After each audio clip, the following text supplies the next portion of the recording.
Le programme de développement local des 145 territoires, initié par le président Félix Tshisekedi, vise à réduire les inégalités et à promouvoir un développement équilibré à travers la République démocratique du Congo, RDC. Cependant, des préoccupations sur l'utilisation des fonds alloués à ce programme ont conduit à une demande d'enquête par l'Inspection générale des finances, IGF, notamment dans la province du Kasaï central. Lancé en 2021, ce programme a pour ambition de développer les infrastructures, d'améliorer l'accès aux services sociaux de base et de stimuler les économies locales dans les 145 territoires de la RDC. Le Kasaï central, une des provinces bénéficiaires, a reçu des financements importants pour mettre en œuvre ces projets. Cependant, des allégations de mauvaise gestion et de détournement de fonds ont émergé, suscitant l'intervention de la présidence.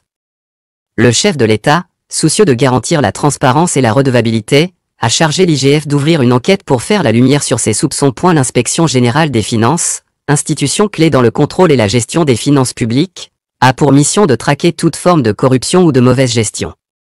Dans cette affaire, l'IGF devra examiner les contrats signés, les dépenses engagées, ainsi que la réalisation effective des projets annoncés. À Kasaï central, plusieurs acteurs locaux, notamment des organisations de la société civile, dénoncent l'attribution opaque des marchés publics, le détournement de fonds destinés à la construction de routes et d'écoles, ainsi que le non-respect des délais dans l'exécution des travaux. Marie, une habitante de Kananga, témoigne, on nous avait promis des routes pour désenclaver nos villages, mais jusqu'ici, rien n'a été fait.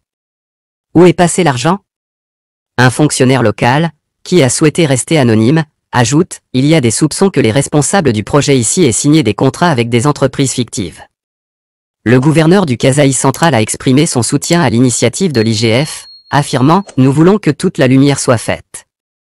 Si des fonds ont été détournés, les coupables doivent être sanctionnés. » De son côté, Jules Lingette, inspecteur général des finances, a déclaré « Nous mènerons cette enquête avec rigueur et impartialité. Les Congolais ont le droit de savoir comment leur argent est utilisé. » Cette affaire intervient à un moment crucial pour la présidence Tshisekedi, qui a fait de la lutte contre la corruption un pilier de son mandat. Les résultats de cette enquête pourraient non seulement redéfinir la gestion du programme au Kasaï central, mais aussi influencer la perception de la gouvernance à l'échelle nationale.